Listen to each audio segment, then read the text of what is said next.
The first time since partition 57 years ago that national teams from Northern Ireland and the Republic have met in a football match. The game, which ended in a goalless draw, was played amid tight but discreet security. David Cass was there. As the first soccer special from Belfast to Dublin arrived at Lansdowne Road, the fans found the welcome friendly, even from the police manning the checkpoints in search of potential weapons. There were, however, isolated attempts to taunt the opposition.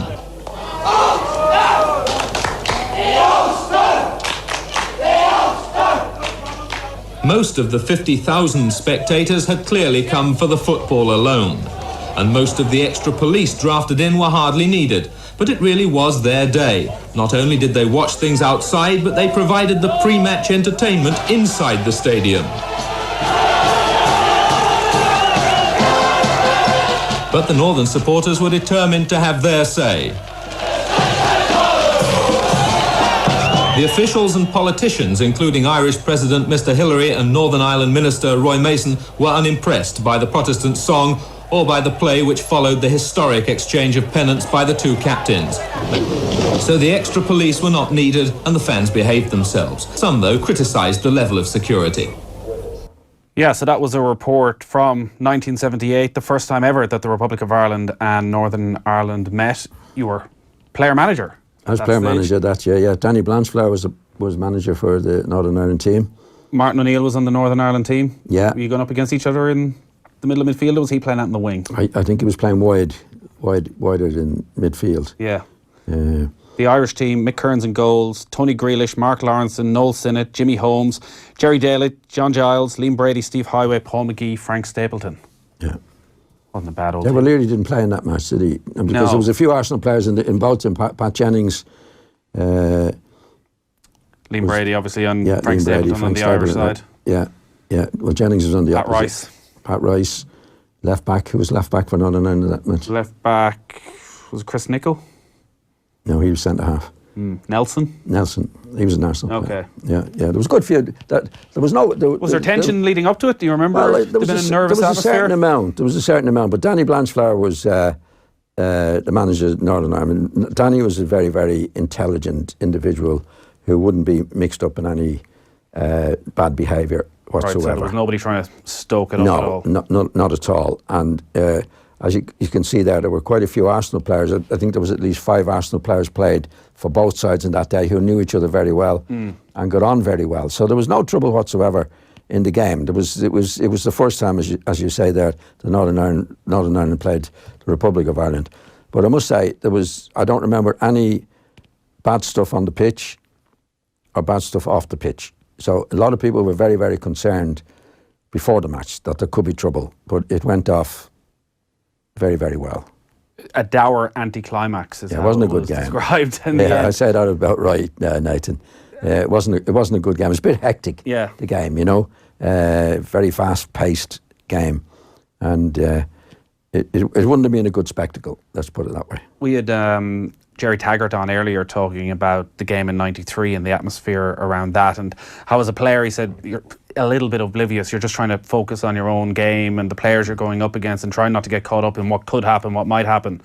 Was it a similar case around that game of somehow we need to just focus on the match, ignore the historical significance of what's happening, or were you very much aware of... I think the build-up was good.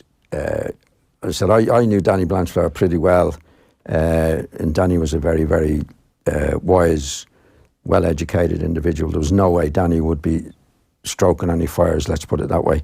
And as I said, the players what I found with players over the years, when you take people out of that environment, whether it be in Scotland, Geddy Gray, for example, and Jimmy Lumsden were big pals of mine. One was a Blue Nose, as they called, the other a Celtic, and they came down as 15-year-olds, and they're pals to this day. I think once you take them out of that environment, and the players, like I said, the Arsenal players were big pals, Liam Brady and Pat Jennings. I mean, I know Pat very well, and no trouble whatsoever. So when people live together, Nathan, it gets rid of all that nonsense. You know, they know we're all human beings and we get on well. So there was no bad feeling leading up to the game at all, and there was no bad feeling in the game. So everything went, and I think everybody was very, very conscious that things should go properly in the match, and they did. But as a spectacle, it wasn't very good, to be honest. And what about a year later then, when you went to Windsor Park? You didn't play in that game? No, I was injured for that match. There was, again, no trouble there. They beat us 1-0, I think. And Pat Jennings was brilliant. Pat was probably the best goalkeeper I ever came up against. And he was brilliant in that match. But they did beat us. Jerry Armstrong scored the goal. Yeah, they beat because us I was reading a piece earlier, Joe Waters, who was, I think, came off the bench in that game, talking about the hostility and how intimidating the whole atmosphere was. This is around the height of the Troubles at the time, the chants that were coming in, kill the Fenian bastards from the stands in Windsor Park, and just really feeling very, very intimidated, that it felt like there could be a flashpoint at any stage, but that there was nothing on the pitch, that there was no bad blood at all between the players. Well, I have different memories of it. I don't remember anything in it, Nathan, at all, to be honest.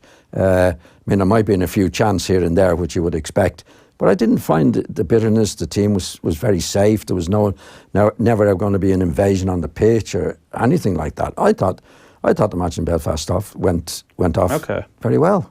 Yeah. Yeah, it's funny how these things can grow legs. Yeah, 30, 40 well, I years didn't. I know Joe very well, but it's not the way I remember the game. He said it was the quickest warm up any team ever went through. Nobody ever stopped moving. It sounds good, I think. Yeah, so it was a bit calmer. Yeah. It's certainly pretty calm at the Aviva Stadium this evening, because there are 11 and a half minutes gone. It's still scoreless. It's pretty much half empty, I would say.